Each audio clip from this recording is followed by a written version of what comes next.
안녕하세요. 안녕하세요. 네, 정혜래 가업승계 정선희 소장입니다. 오늘은 정혜래 가업승계 김영배 수석연구원님 모셨습니다. 안녕하세요. 네. 영배 수석연구원입니다. 본인 소개 부탁드리겠습니다.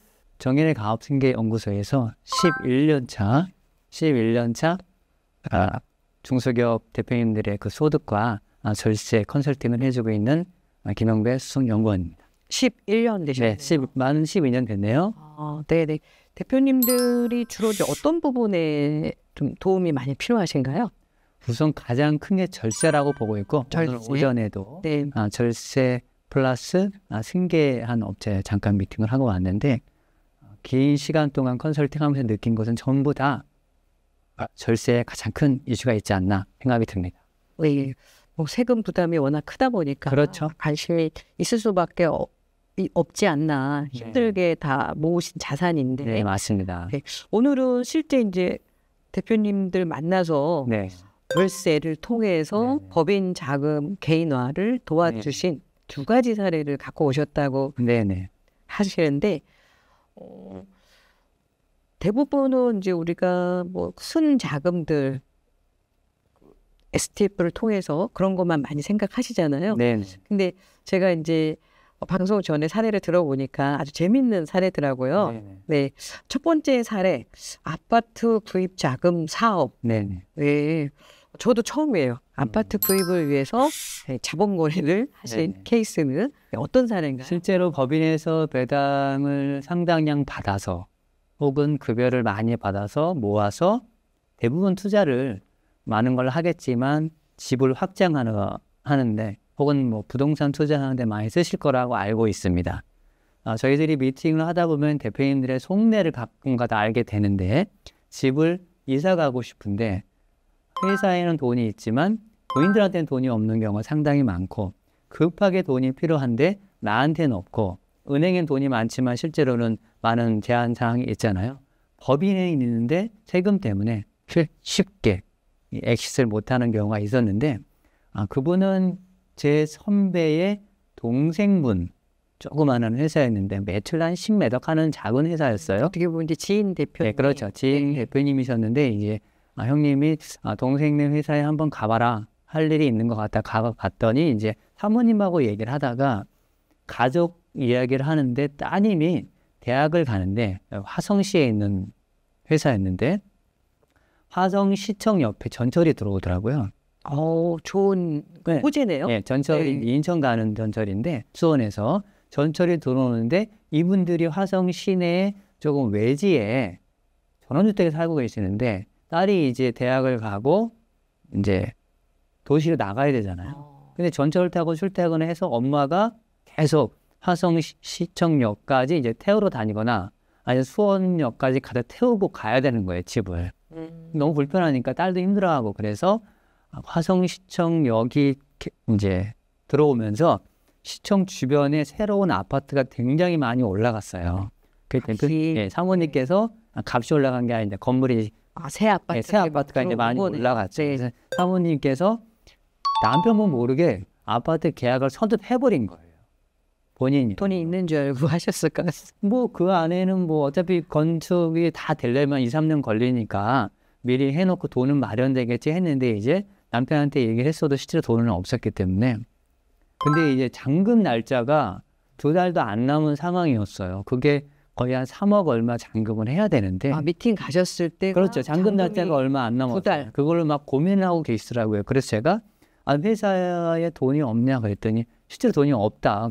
그래서 그렇게 말씀하셨는데 내용을 봤더니 회사에 7년 전에 대표님 이름으로 가입해 놓은 그 보험 상품이 하나 있었어요. 기업보험을 가입하고 기업보험이 있었는데 그 상품이 7년 만에 그 투자형 상품이었는데 100%가 넘어갔더라고요. 그래서 한 3억 8천 정도가 있었는데 그거를 이제 본인들은 생각도 못 하고 있었던 거예요. 왜냐면 7년이면 지금도 돈을 계속 내고 있으니까 아직. 그렇죠. 만기가 10년짜리였으니까 100%가 된 것도 모르고 있었고, 그리고 그거를 뭐 해지를 해야 한다 이런 생각도 안 하셨고, 그리고 그걸 해지한다 하더라도 법인에 들어오잖아요. 아시다시피. 그걸 또 뺄 때 3억 거의 4억 돈이니까 세금은 20, 30% 내고 또 빼야 되니까 그러다가 당시에 이 일이 있었던 게 2019년도 말이었는데 2달 있다가 이제 잔금을 내야 되니까 돈이 필요하잖아요. 급하게 보험을 해지하더라도 세금 내고 나면 돈이 부족하니까 그러지 말고 혹시 자본금이 1억이긴 하지만 자본금이 2억이었네요. 이 회사가. 감자를 한번 해보자. 근데 액면 감자를 하지 말고 시가 감자를 하자. 액면가 10,000원짜리인데 실제로 회사 가치가 한 42,000원 하니까 10,000원으로 하지 말고 42,000원으로 하는데 여기서 배우자 증여를 한번 활용해보자.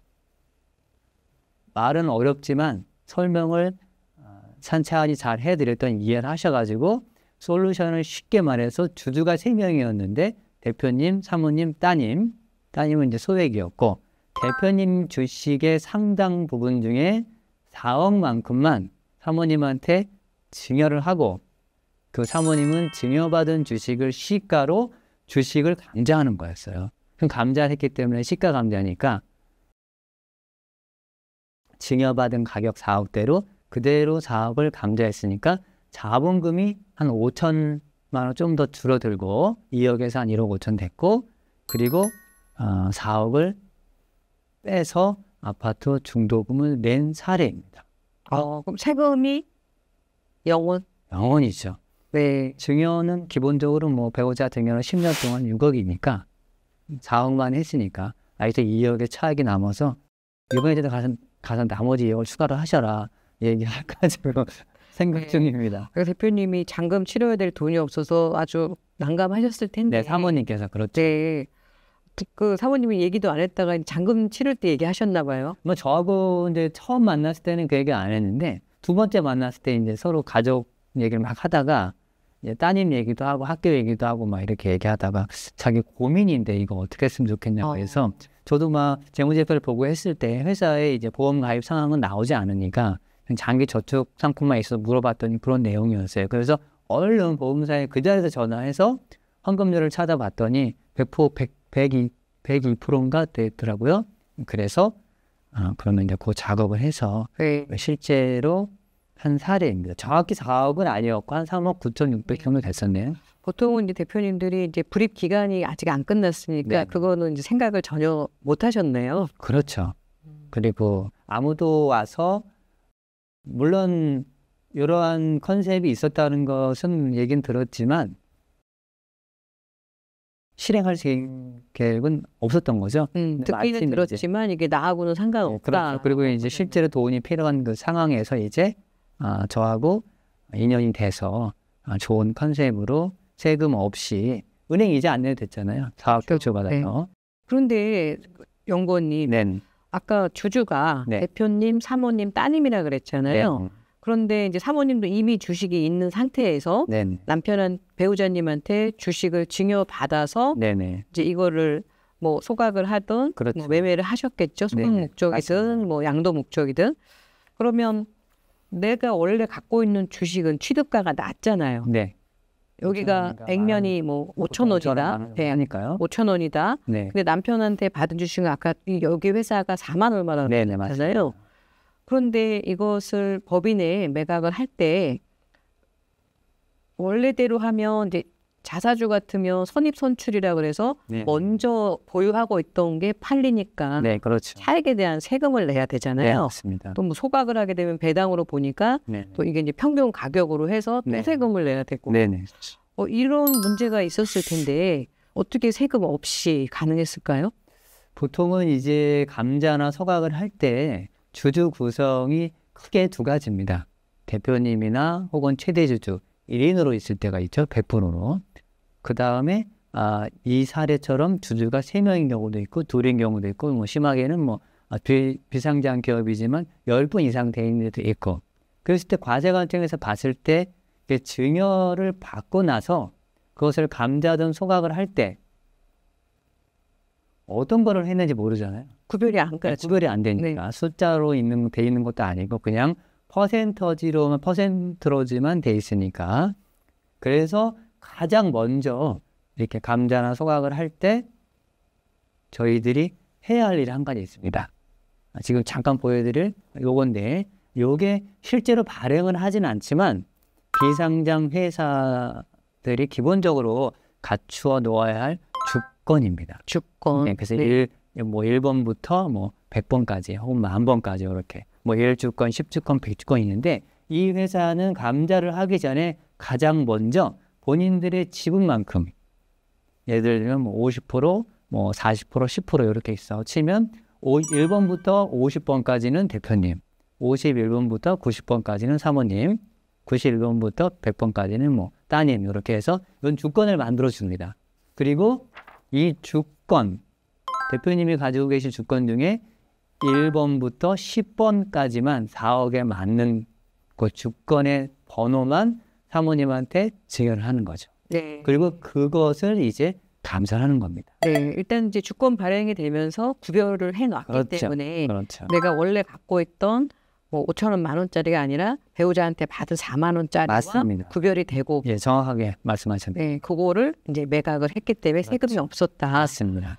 이게 순서가 거꾸로 됐으면 세금이 나왔겠네요. 그렇죠. 그리고 이제 그렇게 하시는 분들도 가끔가다 계셔서 나중에 세무적으로 큰 문제가 발생하는데 아마 경험상으로 해보신 분들은 주권 발행을 먼저 해야 된다는 것을 상식적으로 알고 계시리라고 봅니다.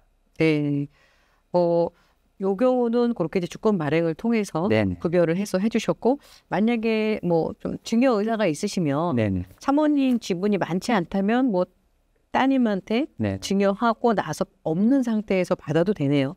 대신 따님도 그렇죠. 네네, 예, 없는 없는 상태로 상태에서 받아도 되죠. 네, 맞습니다. 지분이 이제 그럴 계획이 있으시다면, 네네, 맞습니다. 그렇지 않다면 반드시 주권은 네. 발행을 해야지.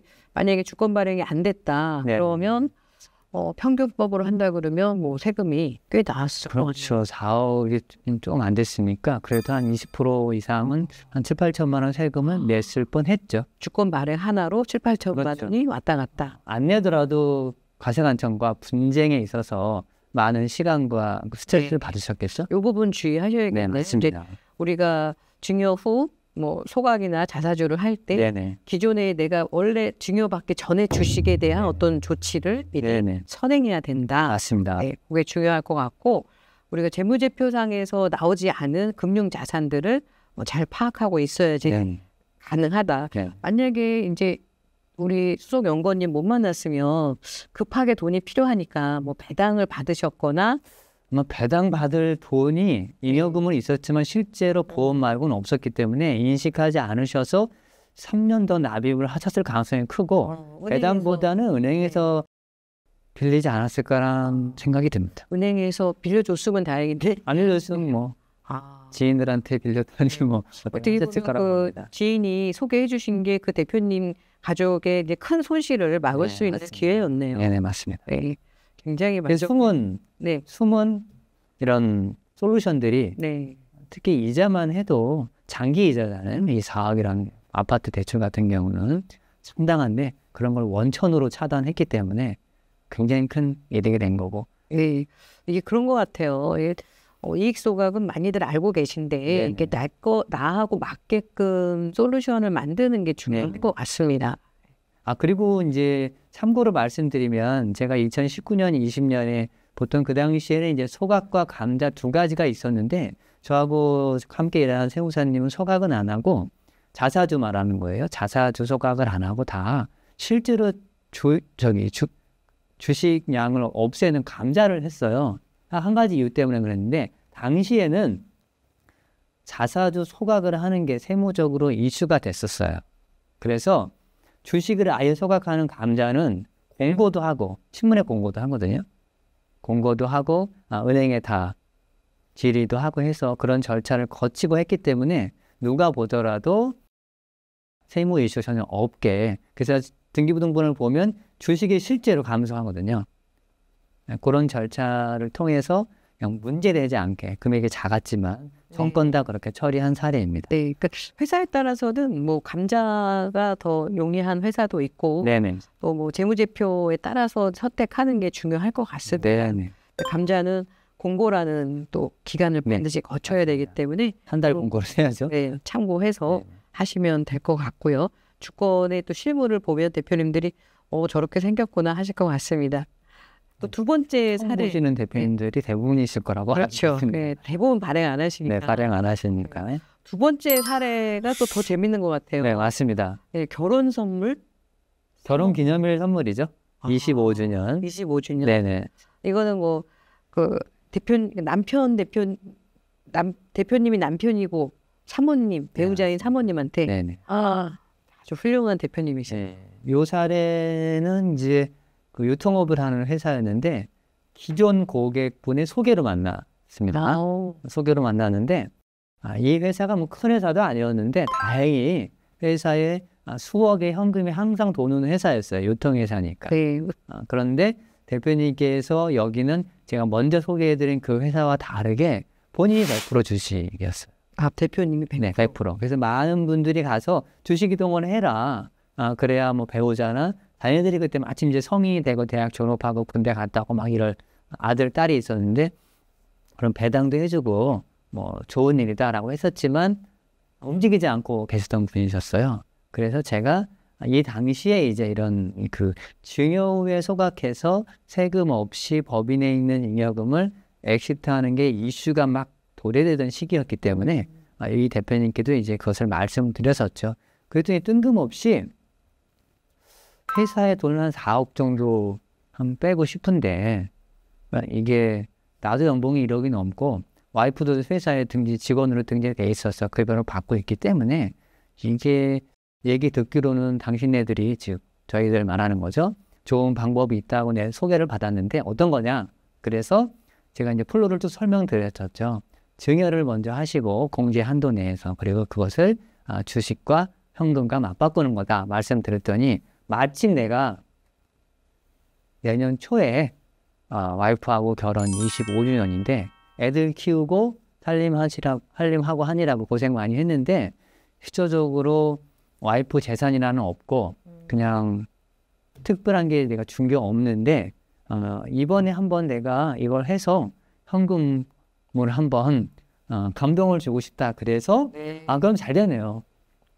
사모님한테는 6억 한도니까 대표님께서 결정하시는 금액만큼 하고 마침 두 자녀들도 이제 다 20대 중반이 돼서 성인이잖아요. 그래서 이제 독립할 시기가 돼가지고 그럼 자녀들한테도 증여한 사실이 없으니까 주식을 활용해서 5천씩 하자라는 협의하에 이제 주권 발행만 안 하고 첫 번째 소개해드린 회사 똑같은 방법으로 이제 실제로 감자를 통해서 여기는 주식이 4만 원이 아니라 한 12만 원이 넘었었기 때문에 5천 원짜리가 20배가 넘게 24배 정도 돼 있었죠. 그래서 굉장히 고가였기 때문에 주식을 감자하는 것도 양이 적었어요. 그래서 1억이었는데 소액만 감자했다가 나중에 바로 이걸 실행하고 나서 다시 1억으로 증자한 그런 회사입니다. 등기부등본 제가 이제 나중에 한번 올려드릴게요. 뭐 굳이 중자를 하신 이유가 있을까요? 대표님께서 이제 보기 싫다고. 회사가 좀 이제 왜 자본금이 적으니까. 1억이었는데 감자를 하니까 자본금이 6,700으로 줄어들었어요. 처음에 5천이었다가 이제 건의에 의해서 1억으로 올렸다가 다시 이걸 통해서 이제 감자를 했는데 실제로 회사의 그 엑시트 한도는 4억이었는데 자본금은 이제 3,300만 원만 줄어든 거죠. 그래서 다시 1억으로 만들고 싶다. 그래서 이제 처음 시작할 때부터 그 감자했다가 바로 증자를 하자. 그래서 그 해에 그냥 바로 자본금 다시 1억으로 증자한 그런 상황입니다. 네, 보통 이제 우리가 증여 후 주식을 증여 받자마자 소각을 하거나 뭐 양도를 하거나 자사주를 하는 것에 대해서 과세된 케이스들이 있었잖아요. 그렇죠. 네, 그런 부분 때문에 좀 조심스럽고 염려되는 부분들도 있어 하시더라고요. 그러면 우리가 이런 일련의 과정을 진행을 할 때 우리 수석 연구원님이 특별히 신경 쓰시거나 또 주의하고 있는 부분이 있다면 어떤 게 있을까요? 이제 좋은 질문을 해주셨는데 대표님들께서 이제 이런 플로를 진행할 때 가장 고민하시는 게 이걸 진행하고 나서 세무당국과 혹시라도 문제가 되거나 소명을 해야 되는 거 아니냐 혹은 절차상에 문제가 발생하면 과연 당신네들이 이걸 소명해 줄 것인가라는 얘기를 하는 거죠. 그래서 첫 번째 소개해드렸던 회사뿐만 아니라 두 번째 회사도 이제 뭐 오늘 진행해서 뭐 한 달 내에 끝나는 것이 아니라 가장 먼저 이제 제가 하는 게 아니라 법에서 정한 룰대로 법령대로 이제 주식 평가를 하는 거죠. 세무사가 이제 실제로 평가를 하고 도장을 찍어서 그 시가대로 이제 증여계약서를 쓰고 바로 이제 신고를 하고 그 다음에 그것을 공고하게 돼 있잖아요. 감자는 채권자 보호 절차에 의해서 공고를 하고 공고가 끝나고 나면 이제 다시 감자 신청을 하고 서류 다 합니다. 의사록 다 작성하고요. 인감 다 첨부하고 법인도장 다 찍고 이런 모든 절차를 통해서 이제 감자 절차를 하고 지급하는 데도 마찬가지고 가장 중요한 건 배우자한테 3억을 지급했는데 그 돈이 다시 대표님한테 혹은 회사로 들어왔다고 하면 세무적 이슈가 발생할 수 있을 거라고 봅니다. 그런데 이 건은 대표님께서 실제로 사모님 통장에 법인에서 3억을 입금을 해주고 사모님께서 그 돈을 사용한 케이스이기 때문에 물론 제가 사모님께서 어디다 쓰셨는지 여쭤보진 않았어요. 하지만 사모님께 실제로 지급을 해줬기 때문에 세무적 이슈는 없었다. 가장 중요한 건 증여 범위 한도 내에서 시가평가한 다음에 증여 범위 한도 내에서 일을 진행했기 때문에 특별하게 지금 일 진행한 지 4년이 지났는데 특별한 문제 없었다고 보고 이건 유튜브 방송이기 때문에 말씀을 드리는 건데 과세관청의 공무원들이 1억, 2억, 3억, 4억 이런 그 회사의 잉여금을 감자나 소각을 통해서 엑시트한 이 상황을 과연 다 들여다볼 만큼 한가할까 이런 생각은 제가 하고 있습니다. 10억, 20억, 30억, 50억도 아니고 증여 범위 한도 내에서 법 테두리 안에서 한 이런 소액의 경우에 과연 이것을 볼 여력이 있을까라는 생각은 듭니다. 그렇죠. 그래서 이왕이면 이제 좀 크게 한 대 위주로 볼 거고. 그렇죠. 네. 이미 이제 고등법원에서 납세자가 승소를 했잖아요. 올 4월 23일 날이니까. 네. 그래서 이 증여 후 이익소각 혹은 증여 후 감자 뭐 마찬가지인데 네. 첫 번째는 이제 주가, 네. 정확한 주가. 네. 두 번째는 절차. 네. 세 번째는 말씀해 주신 대로 자금. 네. 자금이 우회적으로 딴 데로 흘러가지 않는 거. 과세금 한계라든지. 이 세 가지는 꼭 우리 대표님들이 지켜주셔야 되는 부분이네요. 그리고 올바른 컨설팅을 하는 사람들이면 소액을 먹자고 그런 문제될 것은 대표님들께 컨설팅하지 않을 거라고 봅니다. 네네. 이번 사례에서 느낀 거는 네. 저희가 뭐 항상 뭐 큰 금액만 이렇게 생각을 했는데 어차피 이 돈은 주주 돈이잖아요. 네네, 그럼 네, 잉여금은 네, 당연히 주주가 엑싯을 언젠가는 해야 되는 거기 때문에 용어도 미처분, 처분하지 않은 잉여금, 맞습니다. 미처분 잉여금. 대표님들이 약간 이제 잘못 생각하시는 게 회사에서 이렇게 돈을 빼가도 되냐 가끔 이렇게 말씀을 하세요. 주주신데 원래 주주 건데 네네네. 잠깐 그때는 이제 주주라는 거를 잊어버리시고 네네. 이제 경영자로서만 생각하시는 것 같아요. 네네. 그러니까 본인이 주주인데 네네. 내가 경영자인데 이렇게 돈을 가져가면 안 될 것 같은데 이런 분들이 많으시죠. 네, 맞습니다. 네, 아마 지금 무서워들 하시죠? 무서워하는 건 어떤 것 때문에 무서워하실까요? 우선 세금 때문에 무서워하고 세금. 네네. 이렇게 막 5억, 10억씩 이렇게 빼는 게 괜찮냐? 아무리 뭐 증여공제나 뭐 이런 게 있다고 하더라도 이게 이렇게 숫자로 법적으로만 이렇게 나와 있는 것이 실제 이게 가능하냐? 해보치지 않은 경험 때문에 그러시겠죠? 네네.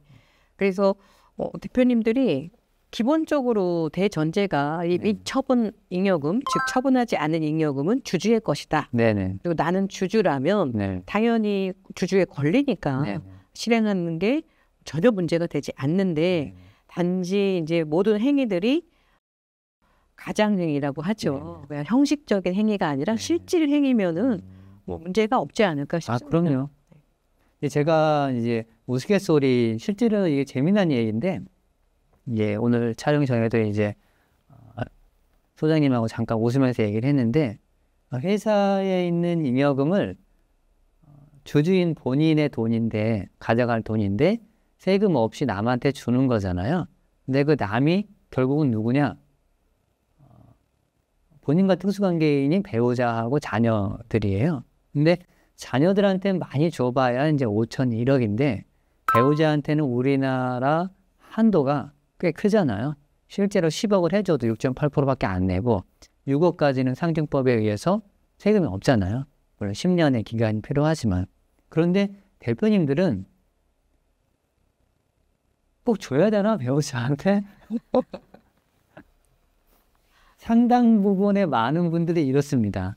회사에 돈은 있지만 이거 참 내용이 좋긴 하다. 근데 내가 이거 와이프한테 6억 주면 이거 배우자가 이거 어디다 쓸 건지, 그다음에 이거 주기 싫은데 이런 분들이 많으세요. 혹시라도 이 영상을 보시는 대표님들이나 그 관계자분들 중에 주기 싫다는 분들은 굳이 뭐 제가 설득해서 뭐 그럴 필요성은 없고, 그래도 내 와이프에게 그동안 10년, 20년, 50년 고생해준, 함께 살아준, 나를 도와준 배우자한테, 뭐 남편일 수도 있겠죠. 여장 대표님들은.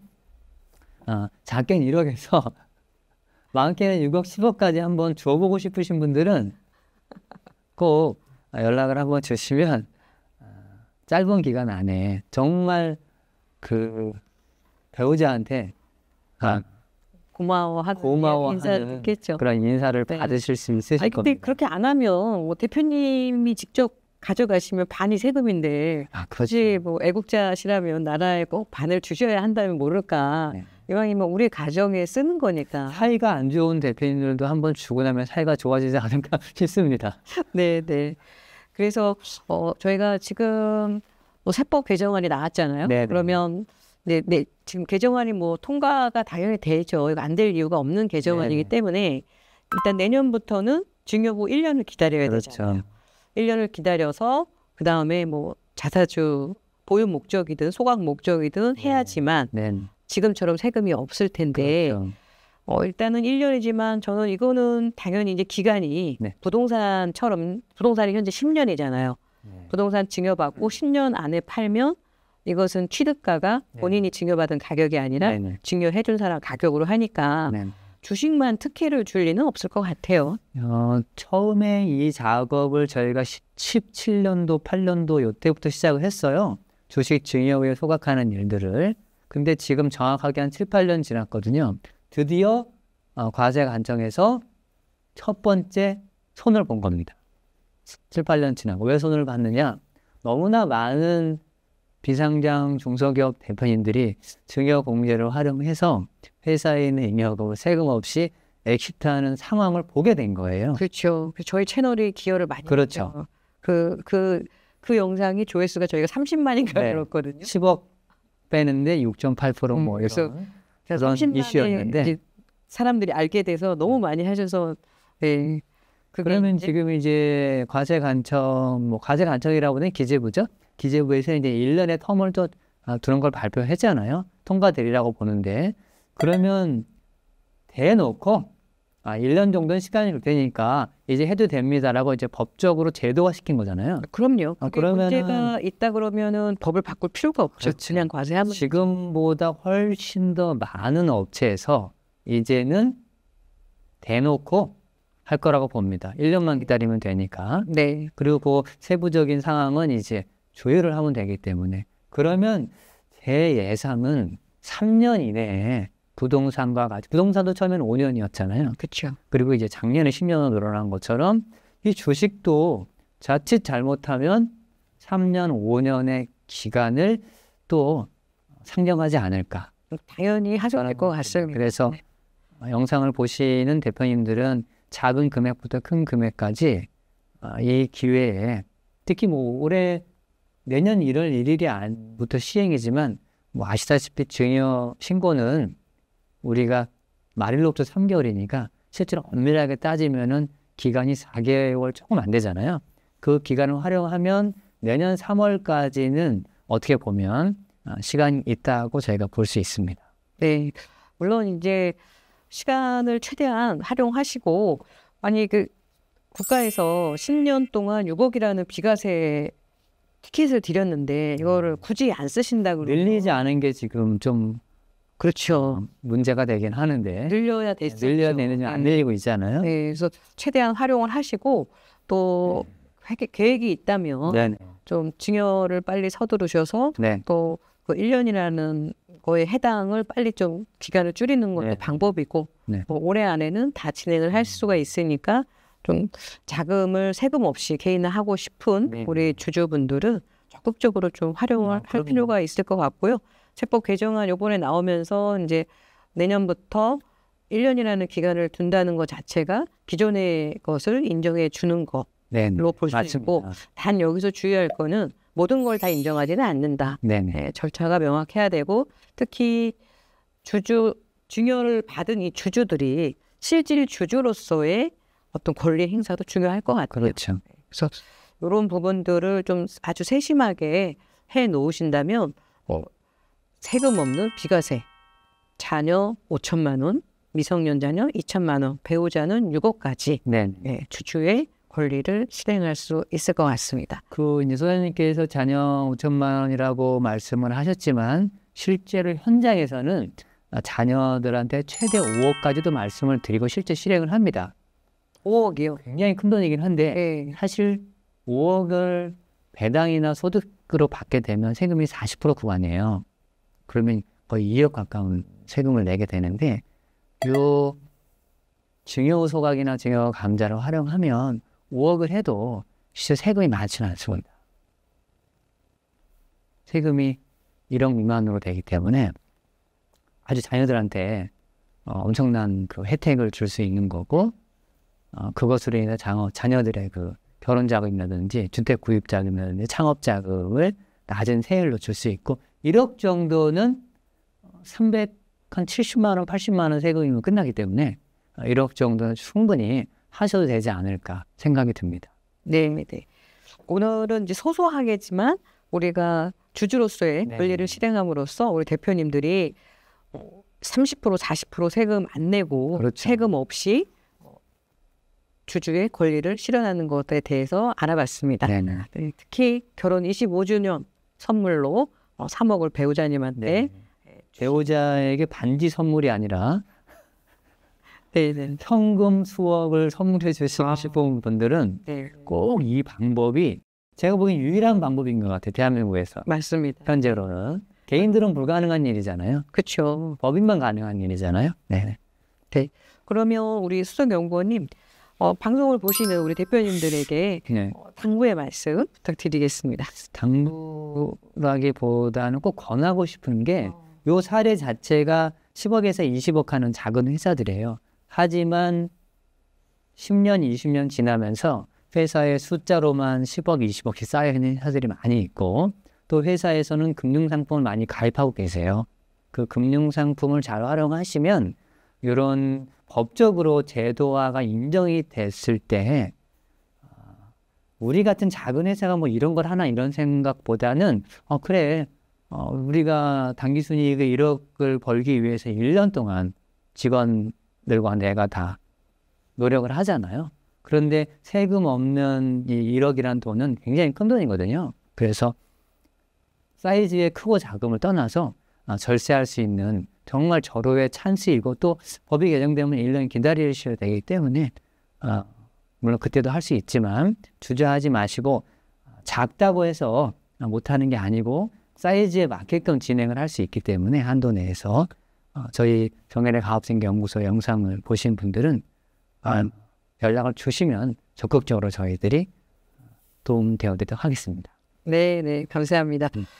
제가 진짜 그 소개를 안 드렸구나. 우리 수석연구원님만의 어떤 장점, 우리 대표님들 이제 10년 넘게 컨설팅 해주시면서 좀 나는 이런 좀 차별화가 있다, 나의 컨설팅 철학이라든지 이런 거 소개해 주시면 대표님들이 좀 저분한테 좀 상담을 받고 싶다라고 하지 않을까 싶습니다. 제 자랑하는 것처럼 쑥스러운 일은 없잖아요. 제가 지금 12년 차 일을 하고 있는데 한 회사에서만 계속 하고 있어요.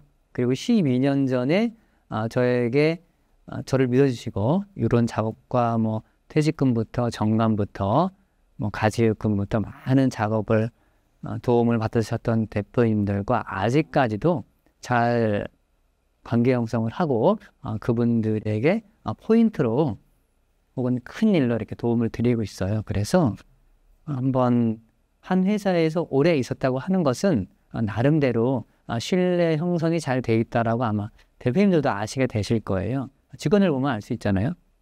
10년, 20년씩 있는 직원들 믿을만 하잖아요. 그래서 그런 신뢰감을 바탕으로 대표님들과 형성을 하고 있기 때문에 일해주고 빠지는 그런 사람이 아니라는 것을 말씀드리고 싶습니다. 부끄럽네요. 네.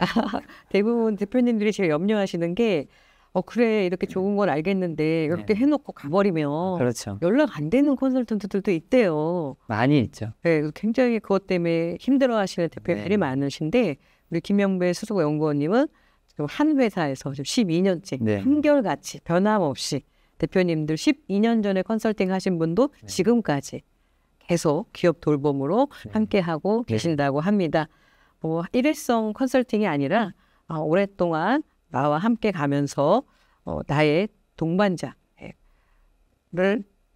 원하시는 우리 대표님들은 우리 김영배 수석 연구원님께 상담 신청을 해주시기 바랍니다. 상담 신청은 영상 하단에 상담 신청 링크가 있으니까요. 많은 신청 바라겠습니다. 네, 오늘 좋은 영상 이렇게 준비해 주셔서 감사드리고요. 또 다음번에도 더 좋은 내용으로 우리 대표님들에게 정보를 주시기 바랍니다. 네, 감사합니다. 감사합니다.